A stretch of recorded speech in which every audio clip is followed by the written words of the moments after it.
Praise the lord. దేవునికి స్తోత్రం కలుగును గాక. ప్రార్థించుకుని వాక్య భాగంలో ప్రవేశిద్దాం. పరలోకమందున్న మా తండ్రి, ఈ సమయంలో మాకు అనుగ్రహించినందుకు స్తోత్రం ప్రభువా. ఈ యొక్క వాక్య భాగం ప్రభువా మీరు ఆశీర్వదించి దీవించి నడిపించండి. మీ పరిశుద్ధాత్మ శక్తి ద్వారా మమ్మల్ని నడిపించండి ప్రభువా. నామములో ప్రభువా మీరు మీ వాక్యం మాకు అందించి మమ్మల్ని ముందుకు నడిపిస్తున్న విధానం బట్టి స్తోత్రం వందనములు చెల్లించుకుంటున్నాం. ఏ భేదములు లేదు, అందరూ పాపం చేసి దేవుడు అనుగ్రహించి మహిమను పొందలేకపోయినా సెలవించింది రీతిగా ప్రభువా మేము మీ నామంలో ముందుకు సాగుటకు మీ పరిశుద్ధాత్మ శక్తి ద్వారా ప్రభువా ఈ లోకంలో దీవించబడ్డకు కృప చూపి నడిపించి సహాయం చేయమని, ఆశీర్వదించి దీవించి నడిపించమని, ఈ సువార్తను సకల దేశంలో వ్యాపింపు చేయమని యేసు క్రీస్తు ప్రభు పరిశుద్ధ నామమున ప్రార్థించుచున్నాము తండ్రి. ఆమేన్. పరిశుద్ధ గ్రంథము నుంచి యెషయా గ్రంథము 7వ అధ్యాయము 14వ వచనం చదువుకుని వాక్య భాగంలో ప్రవేశిద్దాం. యెషయా గ్రంథము 7వ అధ్యాయము 14వ వచనం చదువుకుని వాక్య భాగంలో ప్రవేశిద్దాం. కాబట్టి ప్రభువు తానే ఒక సూచన మీకు చూపును, ఆలకించుడి. కన్యక గర్భవతి కుమారుని కన్ను కని అతనికి ఇమ్మానుయేలు పేరు పెట్టును. ప్రియమైనటువంటి దేవుని బిడ్డలారా, ఈ యొక్క ప్రవచన వాక్యము ఎవరి గురించో మనకు బాగా తెలుసు. కన్యక గర్భవతి కుమారుని కని ఇమ్మానుయేలు పేరు పెట్టును అని ఈ వాక్య భాగం చదువుతుంది. ఇప్పుడు మనము మన యొక్క పరిశుద్ధ గ్రంథంలో నుంచి చూడండి, మన యొక్క పరిశుద్ధ గ్రంథంలో మనం గమనించినట్లయితే వాక్య భాగం నుండి కూడా సంపూర్ణంగా నెరవేర్చబడును మనము గమనిస్తాం. మత్తయి సువార్త నుంచి కూడా మనం మత్తయి సువార్తలు గమనించినప్పుడు కూడా చూడండి, మత్తయి సువార్త 1వ అధ్యాయము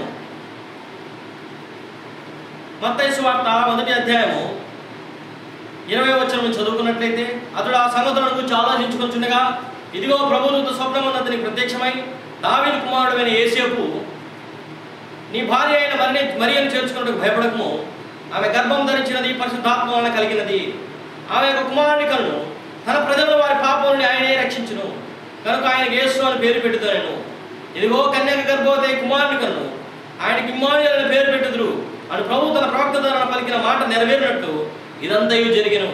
ఇమ్మానుయేలు పేరునకు భాషాంతరమున దేవుడు మనకు తోడని అర్థము. ఈరోజు మన దేవుడు, మన ప్రభు అయిన యేసు క్రీస్తు ప్రభు ఇమ్మానుయేలుగా మన మధ్యన ఉన్నాడని మనం అర్థం చేసుకోవాలని ప్రభు వాక్యం సెలవిస్తుంది.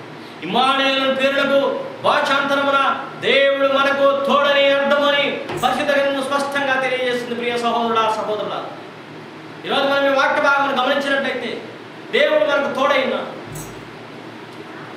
ఏదేలో ఆదాము తోడైనాడు ప్రభువు, అబ్రహాము తోడైనాడు ప్రభువు, ఇస్సాకు తోడైనాడు, యాకోబుకు తోడైనాడు, యేసేపుకు తోడైనాడు, మోషేకు తోడైనాడు, సమూయేలుకు తోడైనాడు, దావీదుకు తోడైనాడు, దానియేలుకు తోడైనాడు, షడ్రకు మేషకు అబేద్నెగోలకు తోడైనాడు.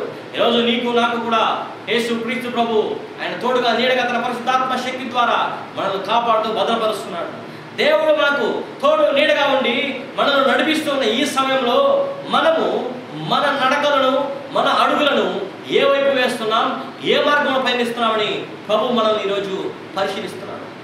చూడండి, ఒకరి వాడి క్రియల ద్వారా వాడు చేసే పనులకు ప్రతిఫలము దయచేయడానికి, ఒకరి క్రియల యొక్క ఫలమును అనుగ్రహించుటకు యెహోవా ఆకాశం నుంచి నరుల హృదయమును వారి అంతరంగమును పరిశీలిస్తున్నాడని ఇర్మియా గ్రంథము 17వ అధ్యాయము 10వ వచనంలో వాక్య భాగం తెలియజేస్తుంది.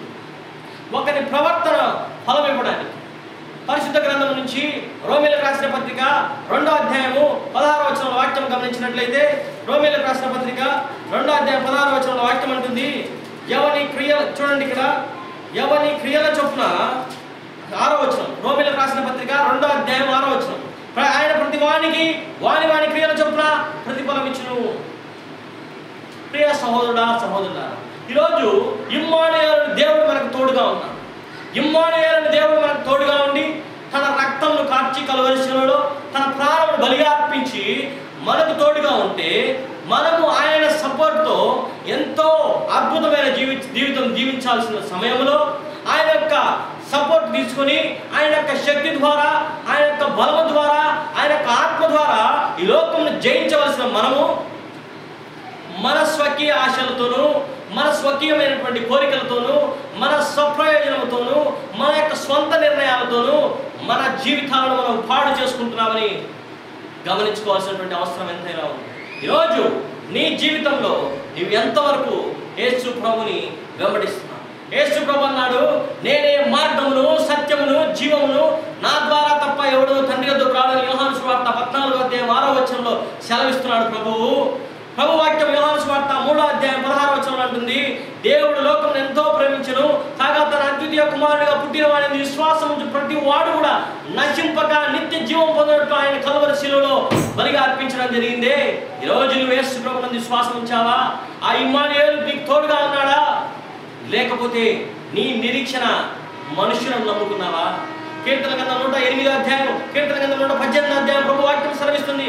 108 నరులను నమ్ముట వ్యర్థం అని సెలవిస్తుంది. 118 మనుషులను నమ్ముకున్నట్టు కంటే రాజులను నమ్ముకున్నట్టు కంటే యెహోవాను ఆశ్రయించడం మేలు అని పరిశుద్ధ గ్రంథం వాక్యం సెలవిస్తుంది. ఈరోజు నీ నిరీక్షణ ఎవరిపైన ఉంది? ఈరోజు నీ ఆలోచన ఎవరిపైన ఉంది?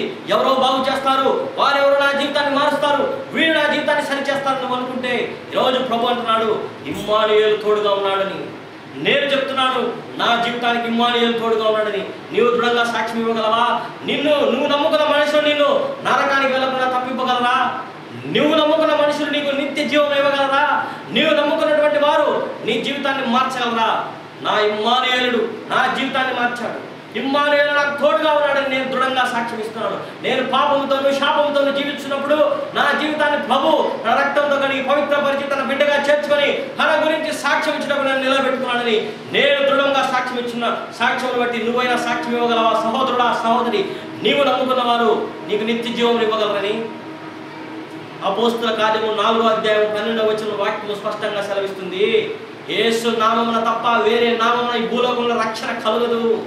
యేసు క్రీస్తు ప్రభు అన్నాడు, నశించిన దాన్ని వెతికి రక్షించడం నేను ఈ లోకానికి వచ్చాను. అందరికి విమోచన క్రయధనం, అందరి పాపములకు విమోచన క్రయధనంగా నేను నా ప్రాణం ఇచ్చుటకు వచ్చానని పరిశుద్ధ గ్రంథంలో యేసు ప్రభు తెలియజేస్తున్నాడు. ప్రియ సహోదరుడా, యేసు రక్తము ప్రతి పాపముని మనం పవిత్రుడుగా చేస్తుంది. ఈరోజు ఆయన నమ్మదగిన వాడు, నీతిమంతుడు కనుక నీవు నీ పాపం ఆయన సన్నిధిలో ఒప్పుకుంటే ఆయన నిన్ను విమోచిస్తాడు. నినివే పట్టణస్థులు తమ యొక్క పాపము హెచ్చుకుపోయినప్పుడు దేవుడు యోనాను పంపించాడు. యోనా వెళ్ళి వారికి స్వార్థ ప్రకటించినప్పుడు వారు గోనె పట్ట కట్టుకుని బూడిద వేసుకొని, రాజు సైతం సింహాసనం దిగి గోనె పట్ట కట్టుకుని బూడిద వేసుకొని ప్రార్థించి ఉపవాస ప్రార్థనతో ప్రార్థించి వారి జీవితాలను వారు ఉగ్రత నుంచి తప్పించుకున్నారు. ఈరోజు నీ జీవితం ఏ విధంగా ఉంది? నీవు ఆ స్థితిలో ఉన్నావా? నాకేమవుతుంది, నాకేమి కాదు అని హెచ్చు మీరినటువంటి గర్వంతో, హెచ్చు మీరినటువంటి ఆ యొక్క హృదయ అహంకారంతో ఉన్నట్టయితే, అహంకారం గల ప్రతి దానికి తీర్పు తీర్చడానికి తగిన సమయం నిర్ణయించాడు ప్రభు అని యెషయా గ్రంథం 2:12 వాక్యం స్పష్టంగా సెలవిస్తుంది. ప్రియమైన దేవుని బిడ్డలారా, మనము జరిగించిన క్రియలు మంచివైనా సరే చెడ్డమైనా సరే వాటి యొక్క క్రియల ఫలము మనం పొందాలని, ఆ క్రియల ఫలం పొందడానికి న్యాయపీఠం మీద మనం హాజరు కావాలని 2 కొరింథీయులకు రాసిన పత్రిక 5:10 స్పష్టంగా చేయడం జరిగింది.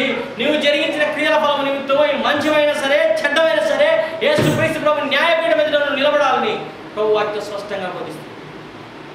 అటువంటి సమయంలో నీవు కుడివైపున గొర్రెలాగా ఉంటావా, ఎడమ వైపున మేకలాగా ఉంటావా?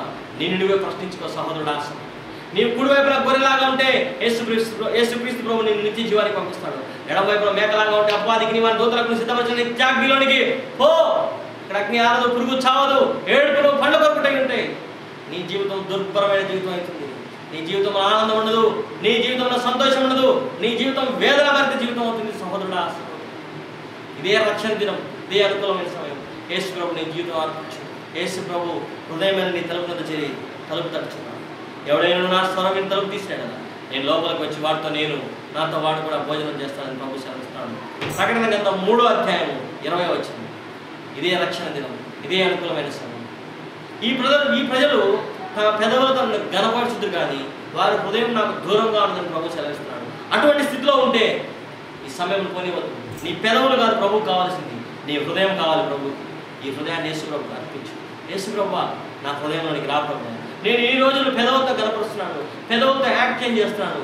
ఈ రోజు నా హృదయంలో నువ్వు రా ప్రభువా. నా జీవితాన్ని మార్చు ప్రభువా. నన్ను పవిత్రుడిగా చేయి ప్రభువా. ఇమ్మానుయేలు నాకు తోడుగా ఉండు ప్రభువా. జీవితాంతం నాకు తోడుగా ఉండి నన్ను నడిపించు తండ్రి. నువ్వు అడిగినట్టుగా ఇమ్మానుయేలు దేవుడు నీకు తోడుగా నీ జీవితాన్ని మారుస్తాడు. కల్వరి శిలువలో నీ కోసం నా కోసం ప్రాణం అర్పించిన దేవుడు నీకు తోడుగా ఉండి నిన్ను నడిపించడానికి ఈరోజు నిన్ను దర్శిస్తుంటే, ఆయన యొక్క వాక్యాన్ని నువ్వు తృణీకరిస్తే నీకు నరకం తప్ప వేరేది ఏది కూడా స్వాగతం పలుకుతుంది. ఈరోజు నీ శాపము పోతుంది యేసుప్రభు నీ జీవితంలో ఉంటే, ఈరోజు నీ పాపము పోతుంది యేసుప్రభు నీ జీవితంలో ఉంటే, నీ అప్పులు తీరిపోతాయి యేసుప్రభు నీ జీవితంలో ఉంటే, నీ వేదన తొలగిపోతుంది యేసుప్రభు నీ జీవితంలో ఉంటే, సమస్త దుష్టత్వ భ్రష్టత్వ జీవితము వెళ్ళిపోతుంది నీ జీవితంలో. యేసుప్రభు నీకు తోడుగా ఉంటే, యేసు ప్రభువా నా జీవితంలో యేసు ప్రభువా నన్ను కరుణించు, యేసు ప్రభువా నన్ను కాపాడు, యేసు ప్రభువా నీవే గొప్ప దేవుడు, నీవు తప్ప వేరొక దేవుడు ఈ భూమి మీద లేడు నన్ను రక్షించడానికి నువ్వు అడిగినట్టయితే నా రక్తంతో నిన్ను కడిగి పవిత్రపరిచి పరిశుద్ధపరిచి తన బిడ్డగా స్వీకరిస్తాడు, నీకు పరలోక రాజ్యం ఇస్తాడు. ప్రార్థించుకుందాం. పరలోకమున్న మా తండ్రి, ఈ మీరు అనుగ్రహించిన సమయం బట్టి స్తోత్రం ప్రభు, మీరు అనుగ్రహించిన ఈ కృపను బట్టి స్తోత్రం ప్రభు, మీరు అనుగ్రహించిన దయను బట్టి స్తోత్రం ప్రభు, మీ పరిశుద్ధాత్మ శక్తి ద్వారా మీరు మాతో మాట్లాడిన అమూల్యమైన ప్రేమను బట్టి స్తుతులు స్తోత్రములు వందనములు చెల్లించుకుంటూ ఈ స్వార్థ సకల దేశంలో వ్యాపింపట్టు కృప చూపి నడిపించి సహాయం చేయమని, ఆశీర్వదించి దీవించి నడిపించమని యేసు క్రీస్తు ప్రభు పరిశుద్ధ నామమున ప్రార్థించుచున్నాము తండ్రి. ఆమేన్.